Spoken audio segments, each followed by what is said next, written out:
Hello viewers and welcome back to my channel. आज मैं आ गई हूँ आपके लिए एक न्यू वीडियो के साथ। आज की वीडियो को शुरू करते हैं। कि मैंने आपको पहले भी बताया है, इस चैनल पे आपको जो है नोट्स फॉर्म में सारे टॉपिक्स मिल जाएंगे बीए थर्ड ईयर के। और बेसिकली जो टॉपिक्स बीए थर्ड ईयर में कवर किए जाते हैं वो मोस्टली जो है, अगर हम देखें नेट के व्यू पॉइंट से भी बहुत इंपॉर्टेंट होते हैं। राइट, तो आप उसको उस चीज़ के अंदर भी यूज। चलिए स्टार्ट करते हैं। Controller and audit general of India. तो ये कॉन्सेप्ट जो है, ये this concept was taken from the UK. UK के अंदर ये जो कॉन्सेप्ट था, ये कहाँ से लिया गया था? ये कॉन्सेप्ट जो है यूके में ब्रिटेन से लिया गया था। ओके, देन सेकंड चीज पे आते हैं। It comprises of the two term controller and audit general of India. देखिए, इस टर्म को समझने के लिए अगर मैं बोलूँ तो controller and audit general of India basically जो है, ये दो टर्म से मिलके बन रहा है ना। कंट्रोलर है एक जगह पे और दूसरी जगह पे क्या है? Audit general of India. देखिए, कंट्रोलर का मतलब क्या होता है? एक कंट्रोलर बेसिकली जो कंट्रोल करता है। और ऑडिट, मैं ऑडिट की बात करूँ तो ऑडिट क्या होता है? Official inspection of organization by an independent body. जब हम ऑफिशियल वे में किसी भी ऑर्गेनाइजेशन की छानबीन करते हैं तो उसे ऑडिट बोला जाता है। तो कंट्रोलर एंड ऑडिट जनरल जो है, ये दो वर्ड से मिलके बन गया कि कंट्रोलर मतलब एक कंट्रोलर और ऑडिट करना मतलब किसी भी ऑर्गेनाइजेशन का ऑफिशियल वे में ऑडिट करना। देखिए, controller and audit general of India ये एक बॉडी है। बेसिकली ये इंडिया में भी है, ये ब्रिटेन में भी है। अगर मैं ब्रिटेन में बात करूँ तो ये जो कंट्रोलर वर्ड है ना, इसको ज्यादा इंपॉर्टेंस दी गई है ब्रिटेन में। कंट्रोलर यहाँ पे कंट्रोलर है। बेसिकली वहां पे जो कंट्रोलर है उनका फंक्शन क्या होता है अगर मैं आपको बताऊं, उनका फंक्शन ये है कि वो जो है जज कर सकते हैं गवर्नमेंट किस पैसा खर्च करेगा, किस जगह पे पैसा खर्च नहीं करेगी। ठीक है, तो वो उस चीज कंट्रोल लगा सकते हैं। इंडिया में ऐसा नहीं है। हमारे इंडिया में कोई भी ऐसी ऑर्गेनाइजेशन नहीं है जो गवर्नमेंट के ऊपर कंट्रोल लगाए कि गवर्नमेंट कहाँ करेगी, कहाँ एक्सपेंडिचर नहीं करेगी। बजट का डिस्कशन होता है, वो चीज एकदम डिफरेंट है। ओके, तो ऑल्दो हमने ये नाम दिया हुआ है कंट्रोलर, यानी एक कंट्रोलर, बट इन रियलिटी अगर हम बात करें तो ये चीज जो है हमारे इंडिया में जो बॉडी है कंट्रोलर एंड ऑडिट जनरल, उसको नहीं दी गई है। हमारे यहाँ सिर्फ ऑडिट का जो काम है वो किया जाता है। Okay, prices of two term controller and the auditor general of India. Controller means without permission of which the government cannot spend money. However, in India, Comptroller and Audit General of India does not possess this power. Its work is only audit. यही चीज मैंने आपको बताई कि हमारे India में ऐसा भी कोई भी चीज जो है एलिजिबल नहीं है या एप्लीकेबल नहीं है बेसिकली कि कोई गवर्नमेंट कंट्रोल है। गवर्नमेंट के गवर्नमेंट को किसी से पूछना पड़े पैसा खर्च करने से पहले, तो ऐसा नहीं है।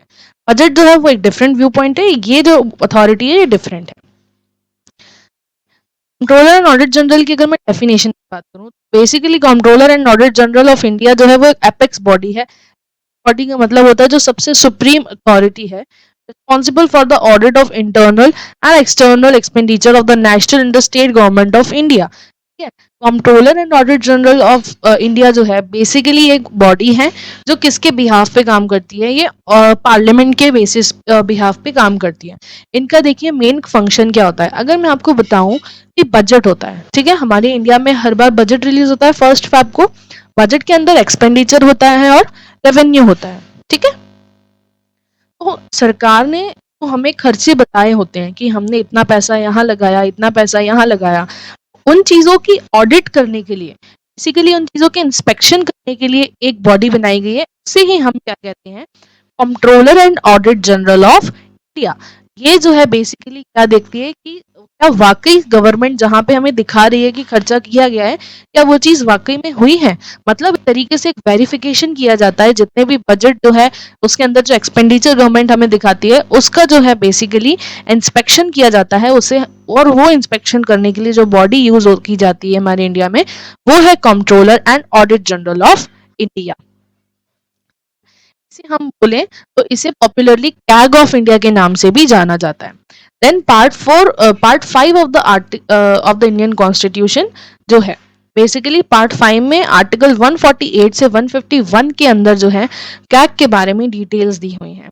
ठीक है, फिर एक सबसे ज्यादा इंपॉर्टेंट और हाईलाइटिंग पॉइंट आ जाता है कि कैग जो है, ये जो बॉडी है ये अपॉइंट कहाँ से होती है?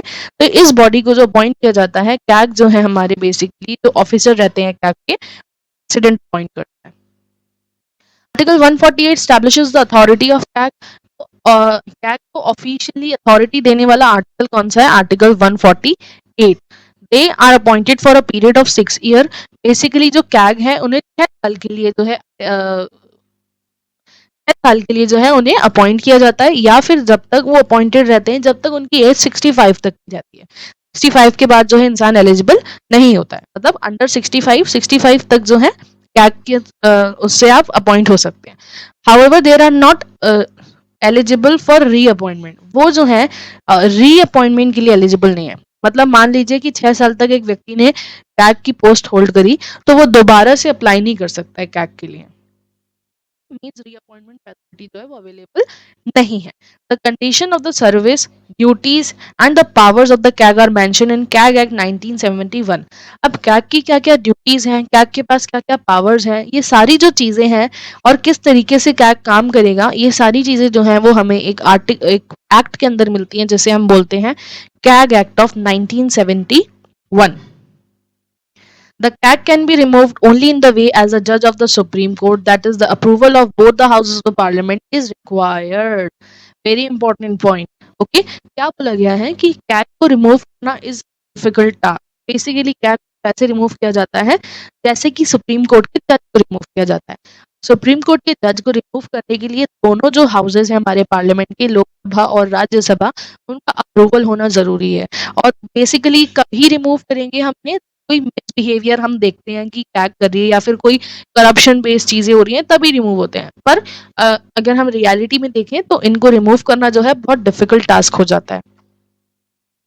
Now powers of CAG as an body और as an independent body, CAG के पास क्या क्या पावर्स हैं हम वो देख लेते हैं। बेसिकली हम 3 पावर्स यहाँ डिस्कस करेंगे, ठीक है। तो फर्स्ट है द कैग और his staff can inspect any office और organisation which are subjected to audit. मतलब जो कैग जो ऑफिसर्स हैं और उनका जो स्टाफ मेंबर्स हैं, उनके पास ये राइट होता है कि वो किसी भी ऑर्गेनाइजेशन को जो है या फिर किसी भी ऑफिस को ऑडिट कर सकते हैं। मतलब उनके पास जिनका अप्रूवल है वो वहां पे जाके ऑडिट कर सकते हैं और उन्हें कोई भी नहीं रोकेगा। स्क्रूटनाइज, स्क्रूटनाइज बेसिकली क्या होता है? स्क्रूटनाइज करना मतलब एग्जामिन करना, ठीक है, देखना, जांच पड़ताल करना, एक चीज को थरोली एनालाइज करना, basically scrutinise. Okay, they can scrutinize transactions of the government and question the administration regarding the transactions। तो गवर्नमेंट के जितने भी ट्रांजेक्शन्स होते हैं, फाइनेंशियल ट्रांजेक्शन्स, जो पैसे से रिलेटेड मॉनेटरी ट्रांजेक्शन्स होते हैं, उनको जो है स्क्रूटनाइज करने का काम भी पावर कौन रखता है? कैग रखता है। मतलब वो गवर्नमेंट से क्वेश्चन भी कर सकते हैं, एडमिनिस्ट्रेशन से, कि आपने खर्चा क्यों किया और कैसे किया, है ना, कहाँ पे किया, बेसिकली कहाँ किया इज द मेन पॉइंट जो हम यहाँ बात करेंगे। Then they have the right to access financial records of government. Government के जितने भी फाइनेंशियल रिकॉर्ड्स हैं उसको जो है देखने के राइट्स किसके पास हैं? कैग के पास हैं, भले ही वो कोई डॉक्यूमेंट हो, पेपर वर्क हो या फिर कोई बुक हो गवर्नमेंट की। फंक्शंस ऑफ द कैग, देखिए कैग जो है एक बहुत ही ज़्यादा बिजी बॉडी है। उसमें से कुछ फंक्शंस जो है हमने यहाँ पे लिखे हैं, बिकॉज हम यहाँ पे नोट्स वे में डिस्कस कर रहे हैं जितना आपको एग्जाम में लिखना है, तो इसलिए मैंने बहुत ही इंपॉर्टेंट पॉइंट्स को यहाँ पे समराइज किया है। सो आई होप ये आपके लिए बहुत ज़्यादा हेल्पफुल होगा। अगर आपको ऐसा लगता है कि मेरी वीडियोस आपके लिए बहुत हेल्पफुल हैं, तो प्लीज़ मेरे चैनल को सब्सक्राइब करिए और मुझे थोड़ा सा आप सबका सपोर्ट चाहिए। Okay, back to basic functions of the CAG. CAG functions की अगर मैं बात करूँ, तो पहला function, the role of office is to uphold the provisions of the Indian Constitution and laws enacted by the Parliament in the field of the financial administration। सबसे पहला काम क्या है?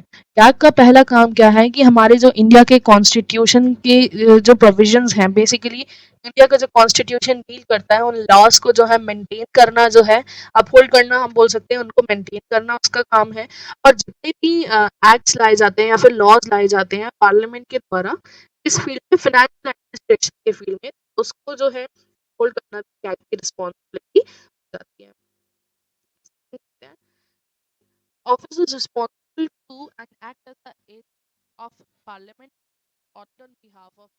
ये हमने मीनिंग में ही समझ लिया था कि कैग जो है एक एजेंट है पार्लियामेंट का, और इनका मेन काम है वो क्या है? ऑडिट करना। और ये ऑडिट किसके बिहाफ पे करते हैं? पार्लियामेंट के बिहाफ पे करते हैं। थर्ड देख लेते हैं, audit all the accounts related to expenditure from the emergency fund and public account fund of the union and the state. देखिए इसमें आपको दो वर्ड मिलेंगे, public account fund and contingency funds, right. तो उसमें अगर कंटिजेंसी फंड की बात करूँ तो देखिए हमारे इसको हम डेली लाइफ के एग्जाम्पल से लेते हैं। जैसे मान लीजिए हमारे घर में भी एक बजट बनाया जाता है, आप इतना एक महीने में इतना खर्चा हुआ, इतना पैसा आया, है ना। कभी कभी क्या होता है कि चीजें सडनली आ जाती हैं जो हम प्लान नहीं की होती हैं, राइट। उस पे भी हम पैसा लगाते हैं। तो इसी तरीके से जब नेशन की हम बात करते हैं, नेशन वाइज ऐसे एकदम से सडनली कोई नीड या जो है वो आ जाती है, या फिर मान लीजिए कोई इमरजेंसी वाली सिचुएशन आ जाती है ना। तो इसके लिए पैसा जो है सरकार एक तरफ रखती है और उसी पैसे को एक फंड में रखा जाता है जिसे कहते हैं। इमरजेंसी फंड क्या हो गया? A reserve of money side cover unforeseen future expenses.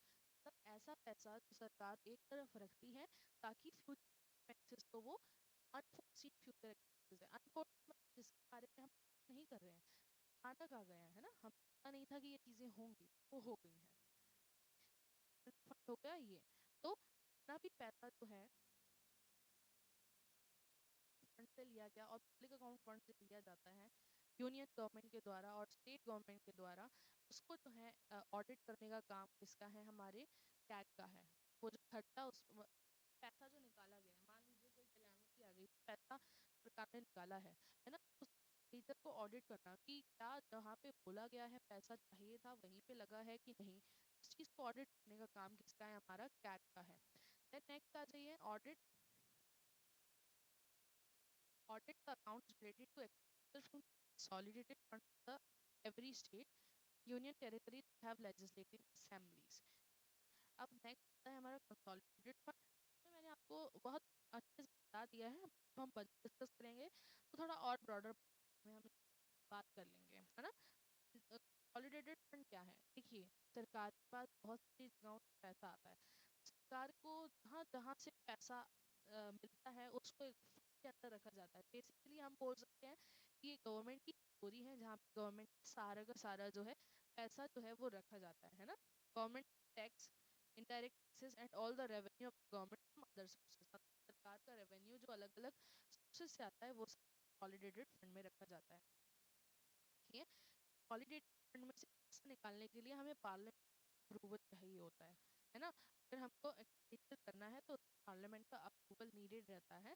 तो कंसोलिडेटेड फंड पैसा निकालना जो है एक बहुत बड़ा टास्क है ना। ऐसे ही नहीं निकाला जाता है, एक पूरा सिस्टमैटिक वे होता है ताकि कंसोलिडेटेड फंड में आप पैसा निकाल सकते हैं। नेक्स्ट है audit trade manufacturing balance of payment sheet profit loss account of department of central and state government. Central government के या फिर स्टेट गवर्नमेंट के कोई सा भी मान लीजिए ट्रेड वाला सेक्टर है या फिर कोई मैन्युफैक्चरिंग वाला सेक्टर है, उनकी बैलेंस पेमेंट की शीट है ना, और लॉस के अकाउंट है, इन सबको भी जो है ऑडिट करने का काम किसका है? कैग का है। कैग जो है बेसिकली पब्लिक सेक्टर अंडरटेकिंग करती है, बाकी गवर्नमेंट रन कंपनीज हैं उनका ऑडिट करने का भी राइट जो है कैग दिया हुआ है। मान लीजिए कि गवर्नमेंट कंपनी से कितना प्रॉफिट हुआ, कितना एक्सपेंडिचर वहाँ पे लगा, क्या वाकई कंपनी के अंदर खर्चा हुआ था या नहीं, सारी चीजें देखेगा कौन? कैग। और account of any other authority on demand of president and governor. तो देखिए अगर मान लीजिए प्रेसिडेंट चाहता है कि किसी पर्टिकुलर अथॉरिटी को या पर्टिकुलर अकाउंट को ऑडिट करवाना है, या फिर गवर्नर चाहता है कि हाँ हम किसी और डिपार्टमेंट की ऑडिट करवाना चाहते हैं, तो उसके लिए टैग जो है एलिजिबल है। प्रेसिडेंट या गवर्नर बोलेगा कि आप प्लीज इस अकाउंट को ऑडिट कर दीजिए, जो है टैग उसको उस काम जो है करता है।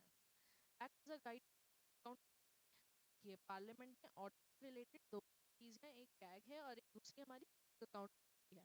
तो public account board basically tag बनाता है, वो जो पब्लिक अकाउंट कमेटी देखती है। टैग एक तरीके से और एक गाइड की तरह काम करता है इसके पब्लिक अकाउंट कमेटी में। President lays the report of audit in parliament after that public account committee examines। वही पॉइंट मैंने आपको ऊपर समझाया। बेसिकली कैग को पावर दी हुई है। मान लीजिए कैग ने एक जगह पूरा जो है किया, कैग जो है अपनी एक रिपोर्ट बनाता है, उस रिपोर्ट को जो है वो प्रेसिडेंट दी जाती है और वो रिपोर्ट प्रेसिडेंट फिर पार्लियामेंट के अंदर रखते हैं और फिर जो है ये report public account committee examine करती है। मतलब एक बार एग्जामिनेशन कर ली, फिर बाद पब्लिक अकाउंट कमेटी जो है एग्जामिन करती है। इस तरीके से जो है एक्सपेंडिचर का ऑडिट किया जाता है बाय। आई होप आपको ये वीडियो अच्छी लगी होगी। So once again I am saying please support me and do subscribe to my channel अगर आपको ये वीडियो अच्छी लगी। और यस, ये आपको एक नोट्स वे में मैंने बताया है। सो जैसा कि मैं हमेशा ही बोलती हूँ कि आपको स्क्रीनशॉट लेना है, तो मैं 2 मिनट के लिए रुकती हूँ, आप स्क्रीनशॉट ले सकते हैं।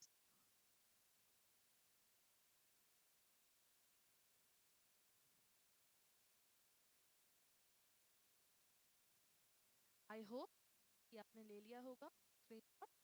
So that's it this video. अब हम मिलते हैं नेक्स्ट वीडियो में, के लिए बाय।